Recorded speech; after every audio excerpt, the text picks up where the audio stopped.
Hi dear students, welcome back to Alex E Academy.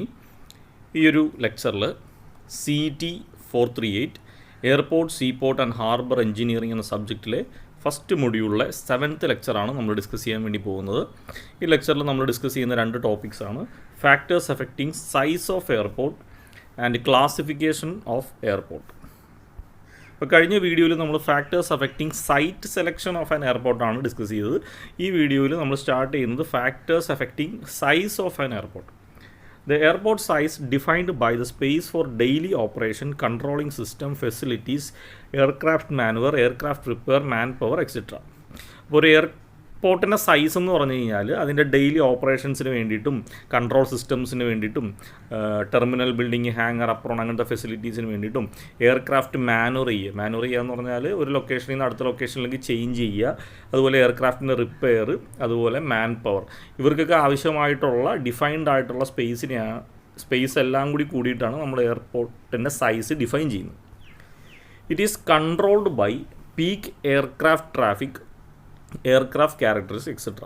അപ്പോൾ ഒരു എയർപോർട്ടിൻ്റെ സൈസ് എപ്പോഴും നമ്മൾ ഡിസൈൻ ചെയ്യുമ്പോൾ അതിനെ കൺട്രോൾ ചെയ്യുന്ന മെയിൻ ആയിട്ടുള്ള ഫാക്ടേഴ്സ് എന്ന് വെച്ചാൽ പീക്ക് എയർക്രാഫ്റ്റ് ട്രാഫിക്, അതായത് ഏറ്റവും കൂടുതൽ എയർ ട്രാഫിക് ഉള്ള സമയം ഏതാണോ അതിനെ ബേസ് ചെയ്തിട്ട് വേണം സൈസ് ഡിഫൈൻ ചെയ്യാൻ. അതുപോലെ എയർക്രാഫ്റ്റിൻ്റെ ക്യാരക്ടറിസ്റ്റിക്സ്, എന്ത് ടൈപ്പ് ഓഫ് എയർക്രാഫ്റ്റ് ആണോ ആ എയർപോർട്ടിൽ വരുന്നത്, ഇതിന് രണ്ടിനെയും ഡിപ്പെൻഡ് ചെയ്യും.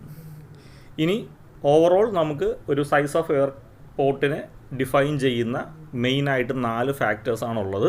First one, elevation of airport site above mean sea level. അപ്പോൾ മീൻ സീ ലെവലിൽ നിന്ന് എത്ര എലിവേറ്റഡ് ആണ്, എത്ര ഹൈറ്റിലാണ് എയർപോർട്ട് സ്ഥിതി ചെയ്യുന്നത് എന്നുള്ളത് ഒരു ഫാക്ടറാണ്.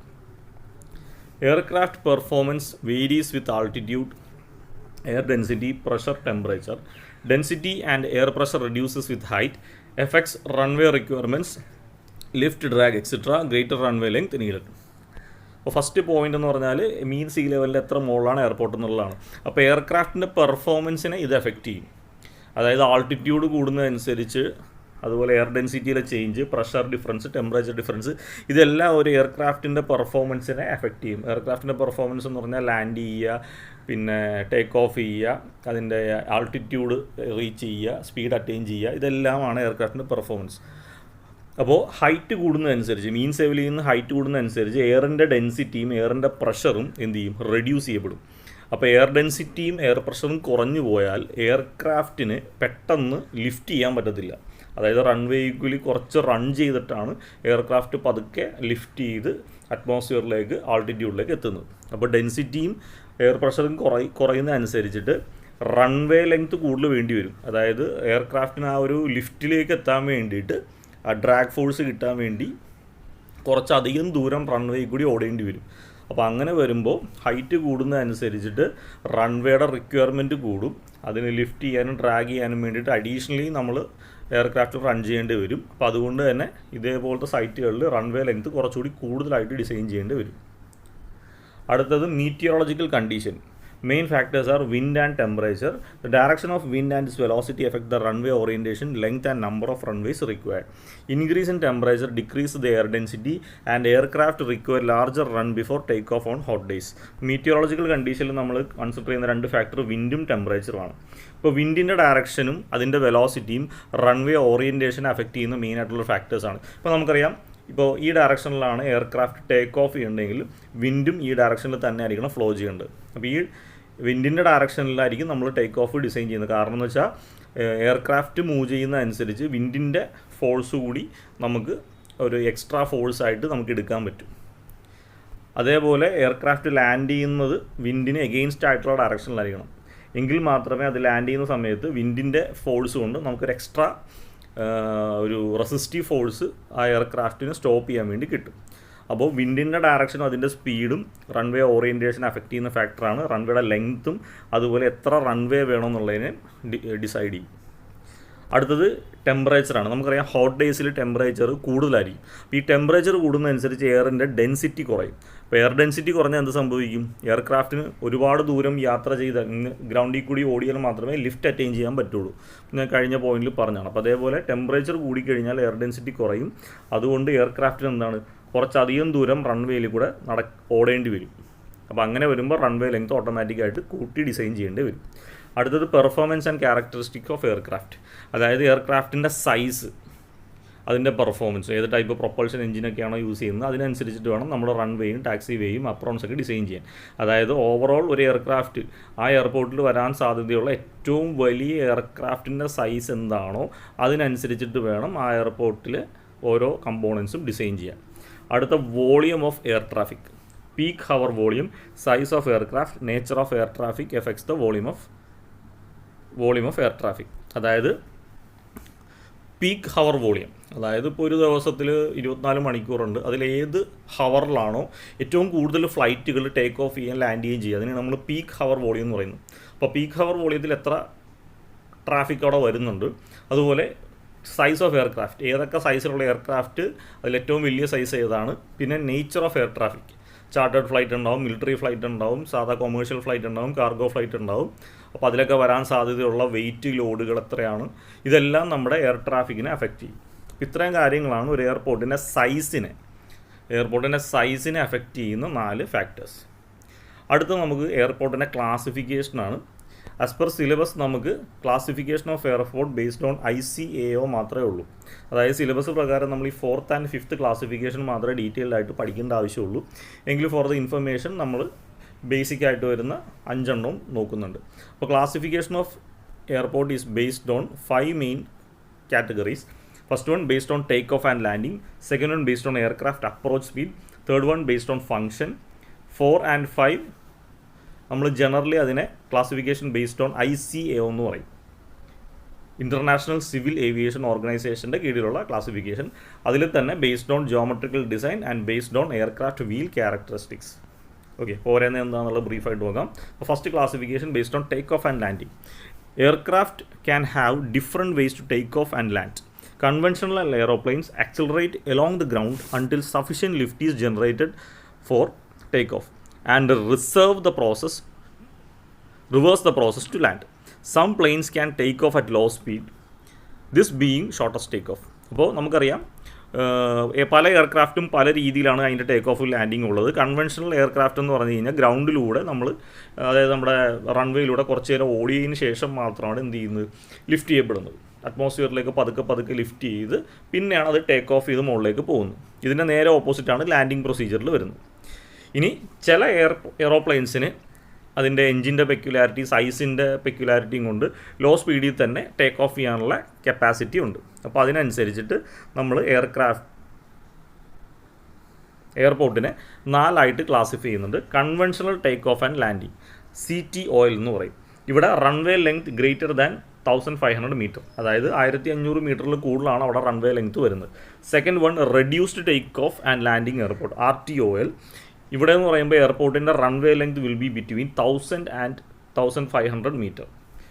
Third one short take off and landing airport, STOL. Here എയർപോർട്ടിലെ റൺവേ ലെങ്ത് എന്ന് പറഞ്ഞാൽ 500 to 1000 മീറ്റർ മാത്രമേ കാണത്തുള്ളൂ. And fourth one vertical take off and landing airport, VTOL.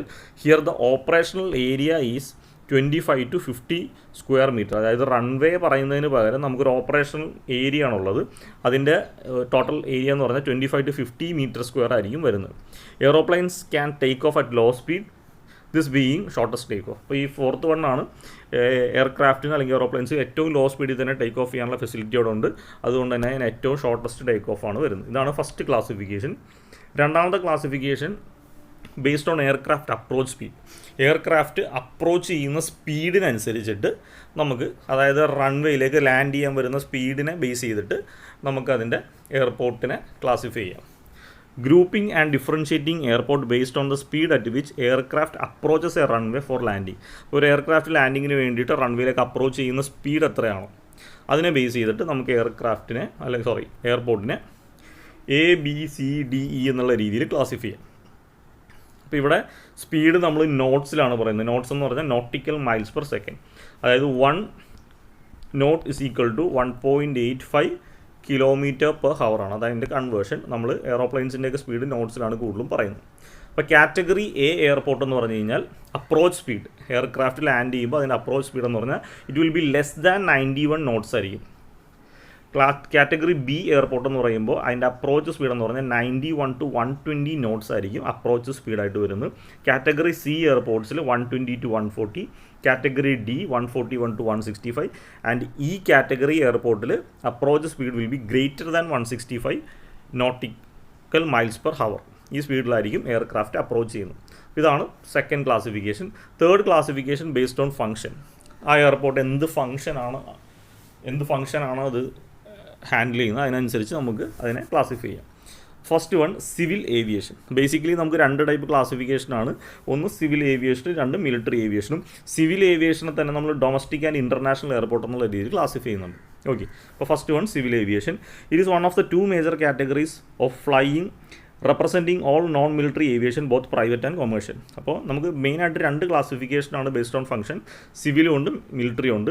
അപ്പോൾ നോൺ മിലിറ്ററി ആയിട്ടുള്ള എല്ലാ ഏവിയേഷൻ അല്ലെങ്കിൽ എയർപോർട്ടുകളെയും നമ്മൾ സിവിൽ ഏവിയേഷൻ എന്നാണ് പറയുന്നത്. ഇതിനകത്ത് പ്രൈവറ്റും കൊമേഴ്ഷ്യലും എല്ലാം പെടും. ഇനി സിവിലിൽ തന്നെ first one domestic. Domestic airport is an airport that handles only flights within the same country. Domestic airport do not have customs and immigration facility. അപ്പോൾ ഡൊമസ്റ്റിക് എയർപോർട്ട് എന്ന് പറഞ്ഞാൽ ഒരു രാജ്യത്തിൻ്റെ അകത്ത് തന്നെ നമ്മൾ ട്രാവൽ ചെയ്യാൻ വേണ്ടിയിട്ട് ഹാൻഡിൽ ചെയ്യുന്ന ഫ്ലൈറ്റുകളെ, ആ എയർപോർട്ടിനെയാണ് നമ്മൾ ഡൊമസ്റ്റിക് എയർപോർട്ട് എന്ന് പറയുന്നത്. അപ്പോൾ ഡൊമസ്റ്റിക് എയർപോർട്ടിൽ കസ്റ്റംസും ഇമിഗ്രേഷൻ ഫെസിലിറ്റിയും അതിൻ്റെ ആവശ്യകതയൊന്നുമില്ല. അടുത്തത് international airport. And international airport is an airport with customs and border control facility enabling passengers to travel between countries. അപ്പോൾ ഒരു രാജ്യത്ത് നിന്ന് അടുത്ത രാജ്യത്തേക്ക് പോകേണ്ട രീതിയിലാണ് എയർപോർട്ടെങ്കിൽ, അപ്പോൾ ആ ഒരു ട്രാവലിംഗ് പർപ്പസിനുള്ള എയർപോർട്ടുകൾ നമ്മൾ ഇൻ്റർനാഷണൽ എയർപോർട്ട്സ് എന്ന് പറയും. ഇവിടെ കസ്റ്റംസിൻ്റെ ചെക്കിങ്ങും പിന്നെ ബോർഡർ കൺട്രോൾ ഫെസിലിറ്റീസും എല്ലാം നമുക്ക് പാസഞ്ചേഴ്സിനുണ്ടാവും. അടുത്ത category B military aviation. Military aviation is the use of military aircraft and other flying machines for the purpose of conducting or enabling aerial warfare including national airlift, capacity to provide logistical supply to forces stationed in threatened or along a front. അപ്പോൾ military aviation എന്ന് പറഞ്ഞാൽ military എയർക്രാഫ്റ്റുകളുടെ യൂസുകൾക്ക് വേണ്ടിയിട്ട് നമ്മൾ കിട്ടുന്ന എയർപോർട്ടുകളെയാണ് military aviation പർപ്പസിന് വരുന്നത്.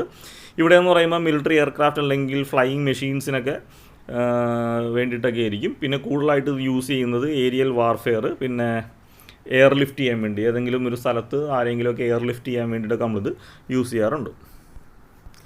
അടുത്തതാണ് നമ്മുടെ മെയിനായിട്ട് നമുക്ക് ആസ് പെർ സിലബസ് നമുക്ക് പഠിക്കേണ്ടത് aircraft classification as per ICAO, international civil aviation ഓർഗനൈസേഷൻ്റെ ബേസിസിൽ നമ്മൾ എയർപോർട്ടിനെ ക്ലാസിഫൈ ചെയ്യുന്നുണ്ട്. അപ്പോൾ airport classification aims to achieve uniformity in the design standard. അപ്പോൾ ഈ ഇൻ്റർനാഷണൽ സിവിൽ ഏവിയേഷൻ ഓർഗനൈസേഷൻ്റെ ക്ലാസിഫിക്കേഷനിൽ ഒരു യൂണിഫോമിറ്റി ഇൻ ഡിസൈൻ സ്റ്റാൻഡേർഡ്സ് ആണ് കീപ്പ് ചെയ്യുന്നത്. Classification by ICAO is based on following 2 ways. 2 രീതിയിൽ ക്ലാസിഫൈ ചെയ്യാം. First one based on geometric design, second one based on aircraft wheel characteristics. ഇതിൽ തന്നെ first one based on geometric design. Code letter A to E to indicate the basic runway length, width of runway payment, maximum longitudinal gradient. ഇവിടെ 3 criteria ആണ് geometric ഡിസൈനിനെ base ചെയ്ത് എയർപോർട്ടുകളെ A മുതൽ E വരെ code വെച്ച് നമ്മളതിനെ classify ചെയ്തിട്ടുണ്ട്. ഇത് ആ ഒരു റൺവേയുടെ ലെങ്ത്ത്, റൺവേയുടെ വിഡ്ത്ത്, റൺവേയുടെ ലോഞ്ചിറ്റ്യൂഡിനൽ ഗ്രേഡിയൻറ്റിനെ ഡിപ്പെൻഡ് ചെയ്തിട്ടാണ് ഈ ക്ലാസിഫിക്കേഷൻ വരുന്നത്. Properly designed airport geometry provides optimum efficiency in traffic operation with maximum safety. അപ്പോൾ പ്രോപ്പറായിട്ട് ഈ പറയുന്ന ക്രൈറ്റീരിയ അനുസരിച്ച് ഡിസൈൻ ചെയ്യുന്ന എയർപോർട്ടുകൾ മാക്സിമം എഫിഷ്യൻസി കിട്ടുകയും അതിനകത്ത് മാക്സിമം സേഫ്റ്റി ഉണ്ടാകുകയും ചെയ്യും. അപ്പോൾ ഈ ഒരു ടേബിളാണ് ഈ ക്ലാസിഫിക്കേഷൻ്റെ മെയിനായിട്ട് നമ്മൾ പഠിക്കേണ്ടത്. അപ്പോൾ എയർപോർട്ട് ടൈപ്പ് A മുതൽ E വരെ ഉണ്ട്. ഫസ്റ്റ് റൺവേ ലെങ്ത്ത് അതിൻ്റെ റേഞ്ച് ഏതാണെന്ന് പറയുന്നുണ്ട്. Width of runway payment in metre പറയുന്നുണ്ട്. പിന്നെ റൺവേയുടെ ലോഞ്ചിറ്റ്യൂഡിനൽ ഗ്രേഡിയൻറ്റിൻ്റെ കാറ്റഗറി, ഇത് 3 വെച്ചിട്ടാണ് ക്ലാസിഫൈ ചെയ്യുന്നത്. അപ്പോൾ ടൈപ്പ് A എയർപോർട്ട് എന്ന് പറയുമ്പോൾ അവിടുത്തെ റൺവേ ലെങ്ത് എന്ന് പറഞ്ഞാൽ ഗ്രേറ്റർ ദാൻ 2100. അപ്പോൾ മാക്സിമം റേഞ്ച് എന്ന് വെച്ചാൽ ഗ്രേറ്റർ ദാൻ 2100, മിനിമം 2100 മീറ്റർ. അതായത് സിമ്പിളായിട്ട് പറഞ്ഞാൽ runway length greater than 2100 metre ആയിരിക്കും. വിഡ്ത്ത് ഓഫ് റൺവേ പേയ്മെൻറ്റ്, റൺവേയുടെ പേയ്മെൻറ്റിൻ്റെ വിഡ്ത്ത് എന്ന് പറഞ്ഞാൽ 45 മീറ്റർ ആയിരിക്കും. പിന്നെ മാക്സിമം ലോഞ്ചിറ്റ്യൂഡിനൽ ഗ്രേഡിയൻറ്റ് 1.5% ആയിരിക്കും. ഈ കാറ്റഗറിയിൽ വരുന്ന റൺവേകളുള്ള എയർപോർട്ടുകളെ ടൈപ്പ് A എന്ന് പറയും.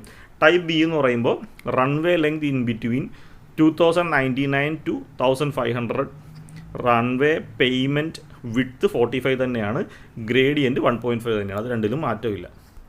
കാറ്റഗറി C ടൈപ്പ് എയർപോർട്ട് എന്ന് പറയുമ്പോൾ റൺവേ ലെങ്ത്ത് ചേഞ്ച് ചെയ്തിട്ടുണ്ട്, 1499 to 900 മീറ്റർ റേഞ്ചിലായിരിക്കും റൺവേ ലെങ്ത് വരുന്നത്. വിഡ്ത്ത് ഓഫ് പേയ്മെൻറ്റ് മാറിയിട്ടുണ്ട് 30 ആണ്. ഗ്രേഡിയൻറ്റ് 1.5 തന്നെ, അതിന് ചേഞ്ച് ഒന്നുമില്ല. ഡി കാറ്റഗറി അല്ലെങ്കിൽ ഡി ടൈപ്പ് എന്ന് പറയുമ്പോൾ റൺവേ ലെങ്ത് 899 to 750 മീറ്റർ റേഞ്ചിലായിരിക്കും റൺവേ ലെങ്ത് വരുന്നത്. Width of runway pavement 22.5 metre ആയിരിക്കും മാക്സിമം വരുന്നത്.